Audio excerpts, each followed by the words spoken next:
So if you design a skyscraper, you spend millions of dollars and thousands of hours engineering the invisible foundation beneath it. Right, absolutely. You measure the load-bearing capacity of the concrete, you calculate the tension of the rebar, and you build in all these massive fail-safes. Yeah. But when it comes to society's most critical infrastructure, I mean, the emotional labor of mothers, we just expect it to hold up the entire world on a budget of $0. And maybe a few polite thank yous. Exactly. A few thank yous. We just expect the foundation to hold without ever really asking how much weight it's actually carrying. It's a really striking contrast. Mm. We treat physical architecture with profound respect. Yet human infrastructure, which is infinitely more fragile and complex, is just assumed to be inherently resilient. Right. We expect it to weather any condition, to support massive psychological loads, and we rarely stop to analyze the mechanics of how it sustains itself before it reaches the point of collapse. And that tension, right, between the immense invisible weight we place on mothers and the structural reality of how they actually survive carrying it, that's the focal point of our deep dive today. Yeah, it's a heavy topic. It is. We are looking at a deeply powerful source document published by a telehealth practice based in Georgia called Coping and Healing Counseling, or CHC. Right. But we aren't just here to read a nice tribute to moms. The mission for today, for you listening, is to explore how CHC's emotional manifesto about maternal strength serves as the literal blueprint for a very real, very rigorous infrastructure of accessible mental health care. Exactly. Okay, let's unpack this. So to really grasp what we're looking at, you have to realize our source material operates on two parallel tracks that are, constantly informing each other. Okay. On one side, we have this public manifesto. Mm-hmm. It's a heartfelt, raw acknowledgement of the realities of motherhood and the emotional tax that comes with it. Yeah. But on the other side, we have the stark operational details of a statewide therapy practice. Right. The actual clinic. Exactly. We have to examine both simultaneously because the clinic's physical, or in this case, digital design, its geographic reach, and its financial models are the specific mechanisms built to treat the emotional landscape outlined in that exact manifesto. So rather than just saying, we need to help, they are showing us the actual blueprints of the help itself. Yes, precisely. Let's start with the emotional landscape they're targeting. The CHC tribute opens with a very direct instruction, asking the reader to just take a breath and say, "Thank you, Mom." It's a powerful opening. It really is. But the wording immediately following that is what we need to pull apart. They write, "Thank you for the strength we leaned on without even realizing it." Yeah. And then they describe mothers as providing the calm in every storm and loving their families through our hardest seasons. What's fascinating here is the psychological mechanism of that specific phrase, being the calm in every storm. It sounds so poetic, right? It does. It sounds beautiful. Yeah. But clinically, it is an exhausting state of existence. Oh, wow. Because when a mother acts as the calm during a crisis, she isn't magically insulated from the chaos. She's standing in the exact same wind, feeling the exact same rain as the rest of her family. That makes so much sense. Right. The calm she projects is a highly manufactured emotional state. It requires a staggering amount of internal stress regulation to project external stability, while internally, she might be terrified. It's like the ultimate magic trick. You absorb the anxiety of the room so thoroughly that the people in the room don't even realize they were about to panic. Exactly. And the source specifically highlights that invisible nature when it says we lean on them without even realizing it. Precisely. And that is the hidden, insidious toll of celebrated resilience. What do you mean? Well, the better a person is at absorbing and neutralizing the stress of a family unit, the less the family notices the effort it takes to do so. In psychological terms, it's a massive output of emotional labor that goes completely unrecorded. Wow. And CHC explicitly connects this familial dynamic to a global scale. They make the assertion that mothers don't just raise children, they raise the people the world depends on. So they elevate it from just like a domestic duty to a foundational pillar of global society. Exactly. It's described in the text as a gift that keeps giving, and they note it requires a mother to love someone harder than herself. But I have to play devil's advocate with this framing for a moment. Okay, go for it. When society publicly celebrates this kind of relentless, self-sacrificing strength, praising someone for keeping going when there is no rest in sight, do we run the risk of romanticizing burnout? Oh, that's a very real concern. Like, if we are proudly declaring that mothers are holding up the world, my immediate question is, who is holding them up? I mean, applause is nice, but applause doesn't cure clinical exhaustion. That is the exact trap of toxic positivity, and it's a vital question. If all you offer is praise for suffering quietly, you're essentially saying, thank you for bearing this unbearable weight so the rest of us don't have to. Right. You turn their exhaustion into a virtue. Exactly. So you don't have to fix the system that's actually causing it. But this is exactly where our source material pivots from poetry to utility. Okay. CHC doesn't just applaud the foundation for not cracking. They offer a structural reinforcement plan. So let's transition into that structural solution. Because if families are carrying this invisible weight, how is CHC actually delivering the help? Right. Coping and healing counseling isn't a traditional brick-and-mortar office. You don't have to leave work, fight through rush hour traffic, find a parking spot, and sit in a sterile waiting room pretending to read a magazine. Which is huge. It is a 100% telehealth practice, and their footprint is staggering. They don't just serve Atlanta or a handful of suburbs. They serve all 159 counties in the state of Georgia. Yeah, and the logistical significance of that 159-county reach is massive when you consider the historical barriers to mental health care. Here's where it gets really interesting, because it changes the entire paradigm of access. Think about the physical realities of traditional therapy. Right. It's the difference between forcing someone who is already in a state of emotional panic to navigate an hour of gridlock traffic just to sit under fluorescent lights. Which just compounds the stress. Exactly. Versus allowing them to unpack their deepest, most vulnerable trauma from the safety of the armchair they've sat in every day for 10 years. Telehealth doesn't just change the location of the therapy. It changes the psychological safety of the patient before the session even begins. Makes sense. Because the environment completely dictates the patient's baseline defense mechanisms. When a patient is in their own home, their neurological guard is already lowered. Right. They feel safe. And to ensure that safe environment remains secure, the source emphasizes that the entire telehealth infrastructure is fully HIPAA compliant. Okay, so privacy is locked down. Yes. This means that whether a patient is sitting in their living room or even talking to their therapist from a parked car, because it's the only quiet place they can find while the kids are asleep. Wow, yeah, that happens all the time. Right. Their medical privacy is legally and technologically guaranteed. So the door to the clinic is effectively anywhere the patient needs it to be. Exactly. But who is on the other side of that digital door? All right. The source details a team of 15-plus licensed therapists, and they specifically use the phrase diverse, culturally competent team. Right. Now, we hear cultural competence thrown around a lot in corporate literature, but what does that actually mean in the trenches of therapy, especially when you are covering 159 vastly different counties? Well, it is the difference between textbook psychology and applied lived reality. Okay, give me an example. Let's say a therapist is working with a client on setting healthy personal boundaries with their parents. Sure.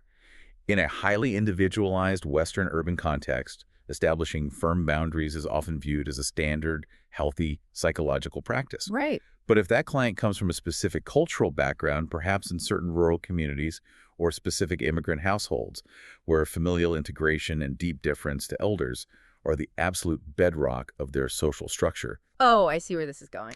Yeah, telling that patient to just set a firm boundary could be interpreted as profound disrespect. It could cause a severe familial rupture. So a therapist without that specific cultural context might accidentally prescribe a behavioral solution that creates a completely new, devastating crisis for the patient. Exactly. Cultural competence means the therapist deeply understands the specific social and cultural architecture the patient is operating within. Right. A one-size-fits-all approach to human psychology simply fails when you are treating patients from the urban core of Atlanta to deeply rural agricultural communities in southern Georgia.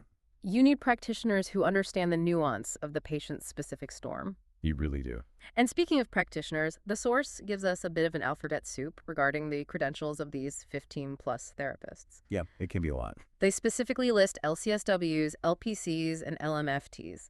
Now, if you are an exhausted parent who finally decides to seek help, looking at a wall of acronyms can be incredibly daunting. Oh, definitely. Why does this specific mix of letters matter to the person just trying to get some relief?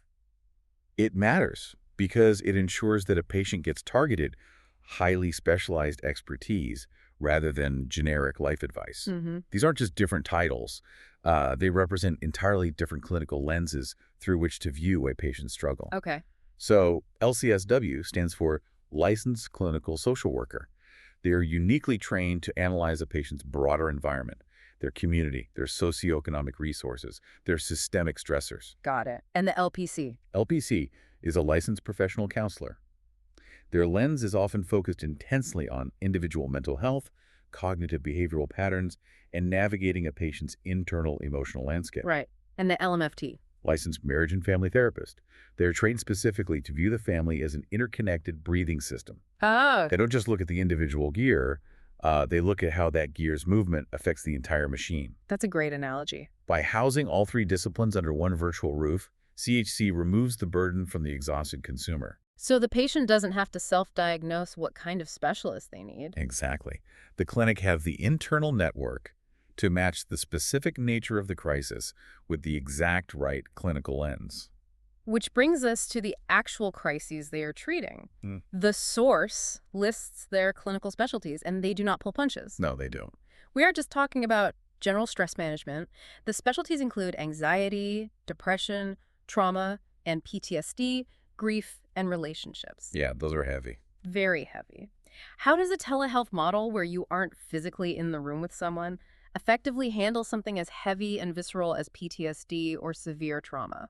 If we connect this to the bigger picture, that is a critical question regarding the efficacy of remote care. Yeah. With conditions like trauma and PTSD, Yeah. traditional in-person therapy can sometimes inadvertently trigger a patient simply through the friction of the commute, the unfamiliarity of the clinic, or just the physical presence of a stranger. Wow, I never thought about that. Right. Telehealth allows the therapist to guide the patient through evidence-based trauma protocols, like cognitive processing therapy, while the patient remains physically anchored in an environment they control completely. Oh, they feel safe the whole time. Exactly. Mm-hmm. And that environmental control can actually accelerate the processing of trauma, because the brain's threat detection system isn't simultaneously trying to map an unfamiliar office space. It removes the environmental threat so the brain can actually focus on the emotional healing. Yes. And when you look at that list of heavy clinical diagnoses, trauma, profound grief, severe depression, and map them back onto the manifesto we started with, the real picture comes into focus. It really does. When the tribute praises mothers for loving us through our hardest seasons, those seasons aren't just a bad week at the office. No, they are clinical events. The storm is often a teenager battling life-threatening depression. Right. The storm is a marriage fracturing under the weight of unresolved PTSD, or a family completely derailed by sudden grief. The poetry of the manifesto is describing the survival of these exact clinical diagnoses. But the wall that stops most people from surviving those diagnoses, the hurdle that prevents them from ever logging on to a telehealth platform, is almost always financial. Oh, absolutely. The friction of cost. Exactly. The source notes that CHC accepts major insurances: Aetna, Cigna, Blue Cross Blue Shield, United Healthcare, Humana. Right. For those patients, the barrier is kept low, ranging from a $0 to a $40 copay per session. But the detail that demands our attention is their policy for Medicaid patients. Which is a strict $0 copay. Right. But I want to push back on the psychology of this for a second. Okay. I understand that a $0 copay completely removes the financial wall. But does making the care essentially free ever alter a patient's commitment to the therapy? How do you mean? Like, if there is no financial skin in the game, how does the clinic ensure engagement? Do people just flake out because it didn't cost them anything? It's a very common systemic concern, but it fundamentally misunderstands how mental health crises operate. Okay, tell me why. Think about physical health. If you are having a heart attack, the emergency room doesn't demand financial skin in the game before they use the defibrillator to ensure you're, committed to surviving. Oh, that's a fair point. When mental health care carries a high financial friction, whether that's a huge out-of-pocket cost or just the lost wages of taking unpaid time off work to commute, it becomes a luxury item. Right. And when therapy is a luxury item, human nature dictates that families will wait until there's an absolute 5-alarm emergency before they justify the expense. They wait until the foundation is actively crumbling. Exactly. They wait until the teenager's failing out of school or the anxiety manifests as a physical panic attack that literally sends them to the hospital. Wow. By removing the financial friction entirely, especially for Medicaid patients, CHC shifts the timeline of care. They move the model from reacting to compound trauma to enabling early intervention. That's huge. Removing that friction prevents a struggling mother from talking herself out of getting help because she thinks the grocery bill is more important than her own mental stability. It gives them permission to seek help when the storm is just a dark cloud on the horizon rather than waiting for the hurricane to rip the roof off the house. Yes. And the source points out another crucial aspect of this early intervention. They offer individual, couples, family, and teen therapy, specifically noting they treat adolescents ages 13 and up. Right. Why is that specific age cutoff so critical to the overall mission of supporting the family structure? Because age 13 is frequently the developmental inflection point, where an individual's trauma or mental health struggle begins to aggressively bleed into the broader family ecosystem. Makes sense. Middle school is tough. It is.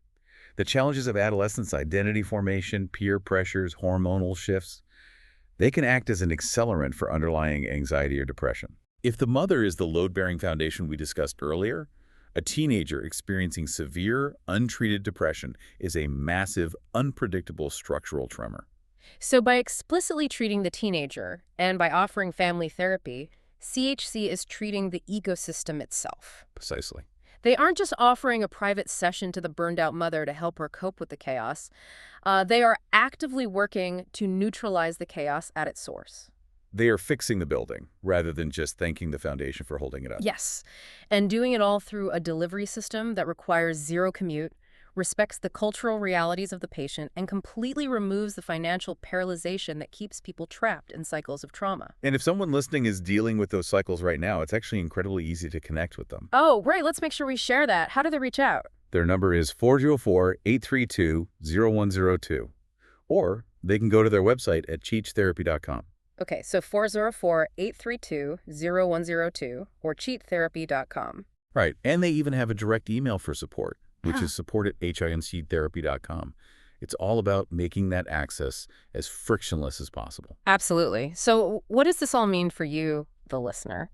We started this deep dive by looking at a tribute, a beautiful, incredibly necessary acknowledgement of the invisible weight that mothers carry. Yeah. It thanked them for loving their families through the hardest seasons and for manufacturing the calm in every storm. Right.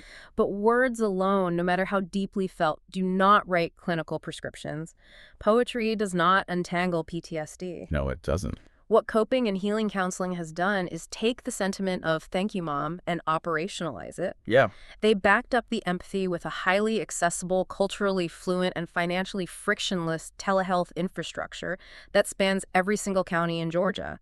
They saw the heavy lifting that mothers and families are doing, and they engineered a digital clinic to share the load. It is a remarkable synthesis of deep empathy and rigorous action. And, it leaves us with a pretty provocative dynamic to consider moving forward. What's that? The manifesto stated that a mother's strength is the foundation that the world depends on. Yeah. We've just analyzed how modern telehealth models can completely dismantle the geographic and financial walls that have historically blocked access to care. Right. So the question we have to ask ourselves is this: if the ultimate caregivers, the people acting as the invisible weight-bearing foundations of our families, finally have universal permission and immediate, frictionless access to simply be the ones who are cared for, Wow. what happens to the overall resilience of our entire society? Think about that invisible foundation beneath the skyscraper. Imagine, instead of just hoping the concrete never cracks under the pressure, we finally built a system that actively reinforces it day after day from the comfort of their own living room long before the earthquake ever hits. That is a building that can weather absolutely any storm.